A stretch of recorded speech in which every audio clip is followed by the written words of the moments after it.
Bonsoir Romain, et on y est dans ce match. Tout le monde. Mais oui, on y est. Et surtout, c'est une grande date dans l'histoire de France, Greg. Parce que ce soir, le roi Kylian Mbappé Ier va fêter, sauf énorme surprise, sa 100e sélection. Peut-être un problème de dernière minute, on ne sait jamais, mais en tout cas, ça devrait arriver. On l'espère en tout cas. Et oui, le temps passe du haut de ses 100 sélections et de ses 58 buts. On va vous montrer pourquoi il peut devenir le plus grand joueur de l'histoire des Bleus. Il a déjà une bonne place dans le classement, mais à terme, il peut s'installer seul tout en haut. On en est convaincu en tout cas. Alors, avec 100 sélections, il intègre un club qui est déjà assez fermé. Il sera le 10e seulement à intégrer ce cercle, effectivement, des joueurs de l'équipe de France à plus de 100 sélections. Devant lui, Lloris, Thuram, Griezmann, Giroud, Henry, Desailly, Zidane, Vieira, Deschamps. Et donc, Kylian Mbappé, le sélectionneur des Bleus qui pourrait être dépassé pendant cette Coupe du Monde. Si les tricolores vont au moins en quart et que Kylian Mbappé joue tous les matchs, c'est possible. Le Kicks l'a dit en tout cas hier, cette 100e, eh bien c'est un cap important. C'est un chiffre historique, encore plus quand c'est en Coupe du Monde, qu'on a l'opportunité de jouer ce match-là. Donc c'est sûr que ça va être spécial pour moi. Maintenant, l'importance et l'enjeu du match va primer surtout. Alors on le dit, on le répète, depuis le match inaugural face au Sénégal, les stats du capitaine de l'équipe de France sont absolument phénoménales. On rappelle donc qu'il est devenu le meilleur buteur de l'histoire des Bleus, 58 réalisations, une de plus qu'Olivier Giroud. Et surtout, les anciens ne peuvent pas rabaisser cette performance en disant que c'est parce qu'il y a plus de matchs qu'avant, parce qu'il a le deuxième meilleur ratio aussi. Alors il est très loin de Just Fontaine qui restera inégalable, mais il est devant Platini, devant Papin, devant Trezeguet. Et puis le prochain record à aller chercher, tellement prestigieux, on l'évoque énormément aussi, il peut devenir le meilleur buteur de l'histoire de la Coupe du Monde. Il n'est qu'à 2 buts de Miroslav Klose et de Lionel Messi. En plus, l'Argentin, il est toujours là. Ça va être un superbe enjeu dans cette Coupe du Monde. Alors, si jamais ça suffit pas, Kylian Mbappé, c'est aussi le meilleur passeur de l'histoire de l'équipe de France, devant Antoine Griezmann. Bref, n'en jetez plus. Alors, l'ancien du groupe des 26 des Bleus, Lucas Digne, il était là quand Mbappé est arrivé en 2017. Il n'avait pas trop de doute que ça allait terminer comme ça. Ouais, c'était un crack déjà quand il est arrivé. Et non, je suis pas surpris.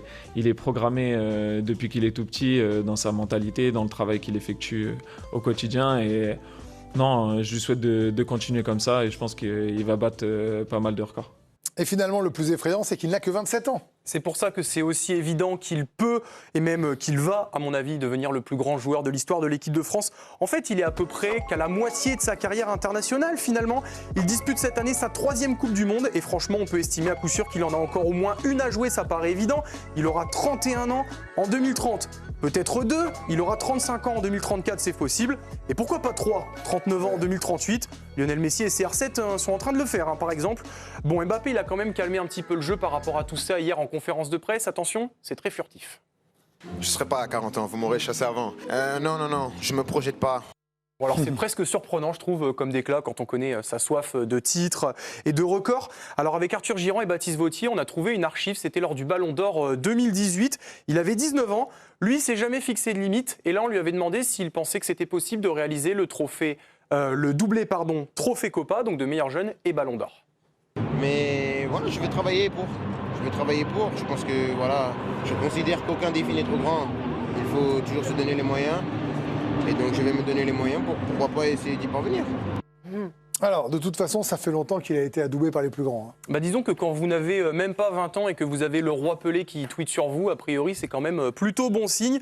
La légende brésilienne qui avait écrit après le sacre des Bleus en 2018 « Si Kylian continue d'égaler mes records comme ça, je vais devoir rechausser mes crampons ». Pas mal, l'hommage quand même.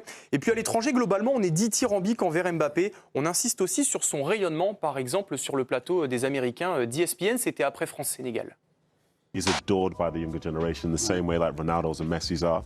And from our perspective, we see some of the issues, in terms of his performance, the defending and so on. But him scoring those goals there, at this stage, everybody's watching, the celebration, the cheeky look towards the camera, like he is an icon of the sport right now. And as we look towards the end of, say, Messi and Ronaldo, this is Mbappe's era. Finalement, l'enjeu, le débat, il va se faire évidemment par rapport à Zinedine Zidane et Michel Platini. Bien sûr, où le situer dans l'histoire des Bleus N'écoutez pas Olivier. Par rapport à Zizou et Platoche, et où le situera-t-on à la fin de sa carrière par rapport à Zizou et Platoche? Un débat passionnant. Odoxa vient tout juste de réaliser un sondage. La question, qui est le meilleur joueur de l'histoire des Bleus? Eh bien, 19% des Français pensent que c'est Kylian Mbappé. Alors, il est loin de Zidane encore, mais il est passé devant Michel Platini. Ça dit quelque chose. Et le Kicks, de toute façon, eh bien, il est prêt à endosser ce rôle d'étendard. Non, j'ai juste l'impression d'être un joueur qui a pleinement mesure de ce qu'il joue, c'est-à-dire une Coupe du Monde, de représenter plus de 67 millions de Français, donc essayer de donner la meilleure image de mon pays et de marquer l'histoire de mon pays. Mais voilà, pour être le plus grand joueur, eh bien, il n'y a pas que le terrain, les à côté jouent aussi. On en a parlé 1 million de fois ici. Mbappé est très clivant par son attitude, ses déclarations, ses prises de position. Et ça peut le desservir. C'est le média Offense qui en a parlé il y a quelques jours. C'est un média pour lequel travaille notre humoriste, Tom Chiaravino, et aussi notamment le chroniqueur de l'équipe de choc, Erwan Abotré. C'est tout le problème de Mbappé, de toute façon, sur ce côté affect. Platini, il a 3 ballons d'or, certes, mais il a gagné un Euro 84, mais c'est les beaux losers des années 80, la demi-finale de 82, la demi-finale de 86. Enfin, nos parents surtout sont retrouvés en ces mecs-là, ces beaux losers. On avait de l'affect pour Griezmann aussi, même s'il a gagné la Coupe du Monde. Il y avait ce petit mec, un petit peu nature peinture. On se retrouvait en lui. Mbappé, il y a un truc de superstar où quelque part, je trouve il est coupé un petit peu pour l'instant, puisqu'il est encore pas si vieux que ça, d'une partie du public français. Voilà, pour être unanimement ou presque reconnu comme le plus grand joueur de l'histoire de l'équipe de France, eh bien, le capitaine des Bleus devra faire un sans faute d'ici la fin de sa carrière. C'est quand même difficile de déloger Zidane. Regardez, moi je l'ai même mis sur le cœur aujourd'hui. C'est quand même important. En tout cas, j'aime bien ce débat parce que je trouve que ça ressemble au débat de tennis, Federer, Djokovic, Nadal. Qui est le plus grand, qui est le meilleur, parce que c'est pas tout à fait la même chose. Bon, en tout cas, Kylian Mbappé, s'il guide la France vers une 3e étoile, je pense que le débat, il sera pas loin d'être terminé. Merci beaucoup Romain Aran, merci Arthur Jean-Baptiste. De toute façon, c'est une question d'amour, de génération, de la façon dont on a grandi avec le football. Là, je suis d'accord avec vous, mais il y a un truc quand même incroyable. Là, votre t-shirt, il y a le coup de boule de Zidane. Imaginez si Mbappé mettait un coup de boule pendant la Coupe du Monde et qu'on n'était pas qualifié, la campagne qu'il y aurait eu derrière, et que finalement, quand on réalise bien, il n'y a pas eu autant sur Zizou. Donc tout ça est à prendre selon nos envies, la façon dont on a grandi. Quoi. Et la génération aussi. Aujourd'hui, Mbappé, il est accessible en audio-vision. C'est-à-dire que vous pouvez le voir, vous ouvrez votre smartphone, vous avez accès à Mbappé.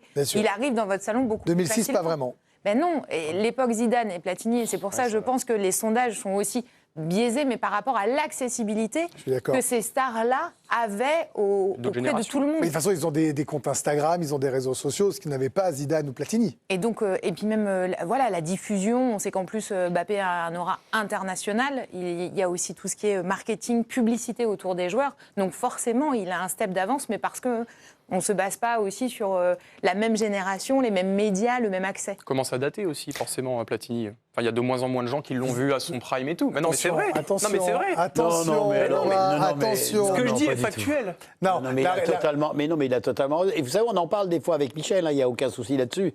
Et il le reconnaît lui-même. Il n'y a aucun souci. Il n'y a pas de problème du jeu. Je pense que et on parle d'Mbappé et il a beaucoup d'estime pour Kylian Mbappé. Et là, je raconte pas de conneries. C'est quelque chose de sincère. Et non, mais il n'y a aucun doute là-dessus. Aucun doute du que Mbappé, s'il continue, et automatiquement, il va devenir le plus grand. Vous imaginez, là, si par exemple la France, et on le souhaite tous, va le 19 juillet en finale, ne serait-ce qu'en finale, et puis, Inch'Allah, on gagne, la vérité, c'est qu'il aurait fait 3 compètes, 3 finales de Coupe du Monde. Oui, mais sur l'impact laissé, l'impression laissée, on parle souvent d'imprimer la rétine. Platini a été... c'était son équipe, l'équipe de France. La période, tu me le confirmeras, je pense, Olivier, mais la période où il a été en équipe de France, c'était sa team, son équipe. Zidane, ça n'a pas tout le temps été son équipe de France. 96, il n'est pas très bon à l'Euro. 98, Coupe du Monde, il est très bon en finale, mais avant ça... Ouais, mais ça l'est par la force des choses dans le souvenir commun. Oui, mais quand vous regardez, vous analysez la Coupe du Monde... Oui, c'est Djorkaeff, mais c'est Zidane. Oui, mais c'est Zidane qui prend les louanges. En demi-finale, la demi-finale de Youri Djorkaeff contre la Croatie, elle est stratosphérique. Mais je sais. Mais en finale, l'impression laissée, c'est d'arrêter. Après 2006, c'est son équipe. Là, 98, on l'a vécu. C'est la Coupe du Monde de Djorkaeff. Là, à l'arrivée, quand vous dites aux gens qui est le meilleur joueur, qui est Ballon d'Or, c'est Zidane. Extraordinaire de faire de cette équipe de France son équipe. Parce que 2018, c'est Griezmann. 2022, sur la fin de la compétition, peut-être, et la finale, ça devient son équipe, peut-être. Mais c'est pas lui le boss sur toute la Coupe du Monde. Pour moi, c'est le boss. En 2022, c'est pas le boss sur toute la compétition. Il marque pas en quart et en demi, mais avant, c'est lui qui marque. C'est lui qui marque en finale. Griezmann est le meilleur joueur de l'équipe de France en 2022. Karim, quand tu reviens sur la référence, pour moi, c'est le match contre l'Argentine. Et là, tu le prends plein dans la tronche. Oui, mais que ça commence là, et automatiquement, ça monte des tâches. Mais Olivier, c'est ça le problème, c'est qu'en fait, aujourd'hui, on a des références sur un match. Mais je suis d'accord. Alors qu'en fait, je suis d'accord avec toi. Non, mais le meilleur joueur à partir de la 90e. Le meilleur joueur, c'est Griezmann. Regardez le premier match de l'équipe. Mais on est d'accord. Le premier match de l'équipe de France contre le Sénégal. on n'a parlé que de Mbappé parce qu'il est même. Non, Olysée a été le meilleur joueur du monde, du match, pardon. Mais, non, mais les journaux, tout Bien le monde, sûr, c'est Mbappé. Il va Tout peut-être, s'il continue, c'est peut-être le Ballon d'Or et tout. Mais en fait, le meilleur joueur du match, c'est qui? C'est Olysée. Bon, on est d'accord. C'est pas Mbappé. Non, mais c'est pour ça qu'on dit que C'est cette pas Mbappé. compétition-là peut devenir Mais t'as raison, sa Mbappé. compétition Mais bien et son sûr. équipe. Et c'est là où c'est une occasion parfaite pour lui. Moi, je vous maintiens, je vous rebondis. Hein. Je sais bien qu'il a fait une saison en club où il a mis beaucoup de buts, mais il n'a pas gagné. Ouais. S'il finit meilleur buteur de la Coupe du Monde que la France gagne, qui met des buts en finale, Il est Ballon d'Or. je vous Moi, garantis qu'il va prendre le Ballon d'Or. Vous parlez même pas. Je Bah, vous le dis. oui, mais ça, c'est comme ça. Et tous les débats qu'on a eu avant en disant Dembélé a quand même gagné avec des champions, mais je souhaite qu'il marque 15 buts, Dembélé. Mais je pense que L'impression que tu l'impact. Vous l'avez entendu à la conférence de presse que tu as diffusée à l'instant, enfin quelques extraits. Pour avoir vu toute la conférence de presse, il est en mission. Il est vraiment déterminé, mais beaucoup plus que les. Mais là, il a poli sa communication complètement. Mais tu sens qu'il est focus. Il n'a parlé que football pendant 30-40 minutes. C'était vraiment. Il s'est très préparé pour intéressant. ça depuis 6 mois. Il est en mission. Et donc là, on sent qu'il a vraiment envie d'impacter cette compétition et son équipe. Il est obligé parce qu'il sait il faut qu'il continue En termes d'image aussi. sa carrière en termes d'image. Il faut qu'il remporte des trophées parce que derrière Dembélé, Ouais, bien sûr. 2 Champions League, un Ballon d'Or. Oui, mais pas le même impact en équipe de France. Olysée, il commence à pousser très très fort. mais- Parce que là, moi je vous dis, Greg, il n'y Sur a le pas terrain, Olysée. Olysée, c'est enfin, Il mais y a dans pas les Olysée médias. sur le terrain, Greg. Mbappé, il marque pas son premier but déjà. Oui, mais il le met. Voilà. Il met un Ouais. beau but, il Mais met le oui, deuxième. parce que- Le deuxième, il fait le tour du monde. Le truc, c'est que le deuxième, vous avez l'image de Henry et Beckham qui font waouh, et lui qui met un but comme ça. Tous les commentateurs américains. Terminé, fin du game. Et sur Dembélé, juste après, je te donne la balle, Rafou, mais sur Dembélé, parce que j'entends ce débat-là, effectivement, qui est légitime, hein, de pas mal de Non, mais bien consultants sûr, aussi, moi, je suis dire d'accord attendez, avec vous. mais je ne comprends pas pourquoi Dembélé est pas l'attaquant numéro 1 en équipe de France. Dembélé en équipe de France, pardon, mais c'est pas la même carrière. Vous savez, moi, j'essaie de comparer Là, le débat est clos. d'autres anciens joueurs. JPP a été un formidable joueur de club. C'était un bon joueur en équipe de France, il n'est pas arrivé à la bonne période. Mais c'était pas son équipe, l'équipe de France. En club, il était stratosphérique, il a été Ballon d'Or, il a été monstrueux à l'OM, un peu à l'AC Milan. Mais en sélection, il a eu des échecs. Ben, c'est un peu la même chose pour Ousmane Dembélé. Mais depuis tout à l'heure, vous dites à peu près la même chose. Vous parlez du Mais nombre de oh, buts. doucement, J'essaie de vous mettre au calme. oh, Vous avez tous parlé qu'on veut, déjà. du nombre de buts. Mais c'est comme cela qu'il est impactant en équipe de France, finalement, Kylian Mbappé. C'est sur le liner, 100e sélection, 58 buts en bleu. Pas Et mal. quand on le compare à ces joueurs-là qui, au bout de 100 sélections, ont marqué quasiment le même nombre de buts que lui, alors même Ronaldo ou Messi, c'est un petit peu moins bien, bah, ces garçons-là sont des joueurs qui ont été tellement impactants dans leur sélection. Ce sont des joueurs stars.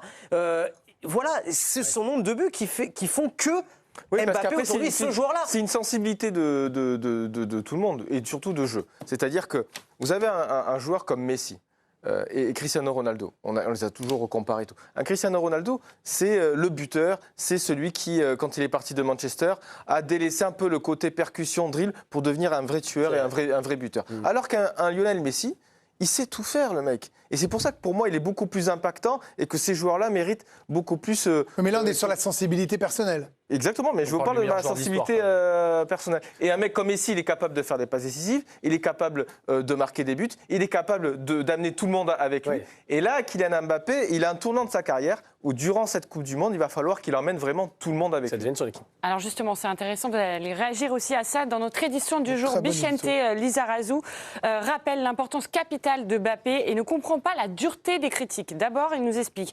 Les critiques à sens unique subies ces 2 dernières années me dérangent. Depuis son départ en 2024, le PSG a gagné 2 C1 et le Real Madrid, aucun titre majeur, c'est factuel. Mais ça n'enlève rien à tout ce qu'il a accompli et ça n'en fait sûrement pas un joueur aussi médiocre que certains osent le dire. Mais il revient aussi sur les défauts du Madrilène qui comptent très peu pour lui finalement. Ceux qui voient sa propension à ne pas assez défendre comme un énorme défaut font fausse route. Même à leur prime, Lionel Messi et Cristiano Ronaldo n'ont jamais eu beaucoup défendu. Je préfère qu'un tel attaquant soit mis dans les meilleures conditions pour exprimer au maximum ses qualités plutôt qu'on le regarde en pensant à tous ses défauts. Merci Camille, je trouvais ça très intéressant parce que ça fait partie de beaucoup de débats qu'on a ici et des sensibilités des uns des autres. On s'arrête 2 secondes sur ce qu'a dit Lisa et vraiment c'est la pensée de beaucoup et de moi. Mais moi je pense, très important, moi ce je qu'il a dit. pense quand Il y a même beaucoup de- qu'on a été tous à un moment ou à un autre matrixés par le PSG de ces 2 dernières années, en se disant que tu ne pouvais plus gagner si quelqu'un ne courait pas, n'était pas l'attaquant moderne à la Dembélé, alors que une lui est en vérité, train de nous dire C'est une que vérité. il suffit de... je sais c'est la pas. vérité, Greg. Si l'équipe de France gagne et que lui factuel. défend pas, tu n'auras pas besoin de défendre. Moi, il a parlé de Lisa, il a parlé de Cristiano et de Lionel Messi qui, à leur prime, ne défendaient pas. Ok, mais par contre, ces joueurs-là, même s'ils ne défendaient pas, ils faisaient gagner leur équipe. Et ce qu'on reproche. Ils étaient bien accompagnés aussi. Oui. Vous avez vu l'équipe du Barça à côté de Messi? Greg, vous n'avez pas vu les vidéos. Il n'avait pas cette Mais équipe-là en Messi, Real, par moment, il prenait le ballon en Ouais, Champions mais League, il a fait tomber Boateng dans la surface. Busquets, Tout le monde s'en Suarez, souvient. Neymar, c'est Je suis d'accord. mais c'est pas ce qu'il a à fait au son Real cette prime, année. à son prime, c'est un joueur qui, quand les fils sont touchés, est capable de dribbler 2-3 joueurs et de marquer des buts qui Ouais, c'est comptaient. pas le même profil. Qui comptaient vraiment. C'est ça. La différence avec Cristiano Messi et Mbappé. Mbappé, aujourd'hui, il doit faire gagner son équipe. Il l'a fait gagner en équipe de France. Oui, en équipe de France et aussi en club. Ces joueurs-là. Mais moi, je suis sur les bleus, là. Là, il est sur les bleus. Je suis d'accord. Sur les bleus, moi, s'il défend pas, qu'il met 20 buts et qu'on gagne, rien à carrer qu'il défend pas. On est complètement d'accord. Et je pense que Deschamps, il a construit cette équipe de France autour de Mbappé parce que derrière, des mecs comme Olise et des Tchouaméni, ils vont se mettre le cul par terre. On a pour retrouvé Mbappé. Giovanni Castaldi. Giovanni Castaldi en direct depuis Philadelphie. Giovanni, on a ce débat sur Kylian Mbappé. Vous étiez en penseur en plein milieu de la rue de Pennsylvanie. Là, vous êtes bien là. Ça lui va bien. Qu'est-ce que vous en pensez, Giovanni, de ce débat? Pourquoi il peut devenir plus grand et que statistiquement c'est fort en bleu?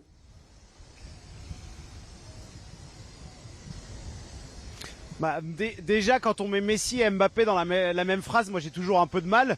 Mais si on passe ce côté-là, parce que rien ne se rapproche de près ou de loin de Lionel Messi, donc c'est des choses qui sont incomparables.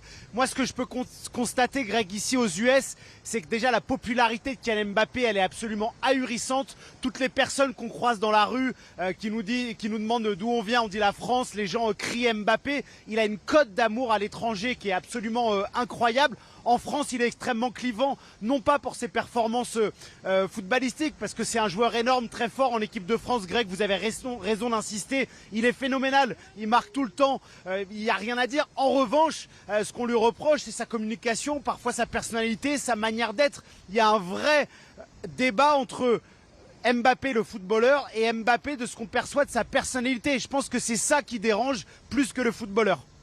Giovanni, j'ai l'impression que le vent se lève. Donc on va avoir de la pluie à Philadelphie pour France Irak, non? Ah bah là, heureusement que j'ai pas une perruque parce que je réchauffe sinon. Mais oui, ça souffle énormément. Pour ce qui est de la pluie, on en attend vers 17h et certaines météos ici aux États-Unis annoncent des orages pour 19h. Bon, Giovanni, attention, ne venez pas dans le chute ou pas chute où c'était pas son heure d'Antoine Pinault. Le plan est magnifique, mais ça m'angoisse un peu, cette position entre les voitures. Donc faites gaffe, vous et Jérémy Janagro qui est en train de vous filmer. On vous retrouve dans un instant.